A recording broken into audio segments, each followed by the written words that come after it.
बिस्मिल्लाहिर्रहमानिर्रहीम। अस्सलाम वालेकुम दोस्तों, मैं आज आप लोगों के लिए एक और वीडियो लेकर आया हूँ जो कि मास्क के बारे में है। मास्क को एक मुकर्रर वक्त के लिए इस्तेमाल किया जाता है।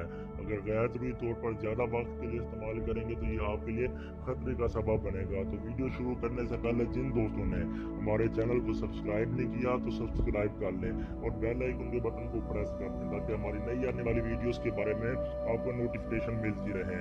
तो आपको गैर ज़रूरी मास्क के खतरात बताते हैं कि गैर ज़रूरी मास्क इस्तेमाल करने से क्या खतरात पैदा हो जाते हैं। तो नंबर 1, खून में ऑक्सीजन की कमी हो जाती है। नंबर 2, दिमाग में ऑक्सीजन की कमी हो जाती है।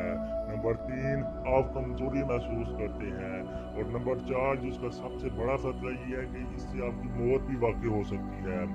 तो दोस्तों, मैं आपको बताना चाहता हूँ कि कहाँ पे मास्क इस्तेमाल करना चाहिए और कहाँ पे नहीं करना चाहिए।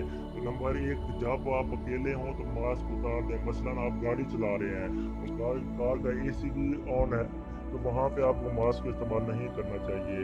मेरे सुनने में आया है कि एक बंदा कार चला रहा था, एसी भी ऑन था और उसने मास्क पहना हुआ था, तो दम घुटने की वजह से उसकी मौत वाक़ई होगी। नंबर 2, घर में मास्क का इस्तेमाल ना करें।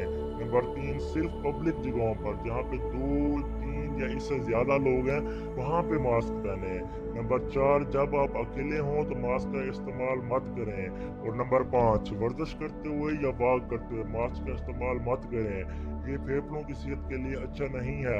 मैं आप सब लोगों से रिक्वेस्ट करूंगा कि स्टे होम स्टे सेफ। आप लोग अपने घरों में रहें, खुद को भी महफूज रखें और माशरे को भी महफूज रखें। उम्मीद करता हूँ आप लोगों को मेरी वीडियो पसंद आई होगी और ये इसको सदका जारिया समझते हुए अपने दोस्तों के साथ भी शेयर करें ताकि सब लोगों को इसके बारे में पता चल सके। शुक्रिया, अल्लाह हाफिज।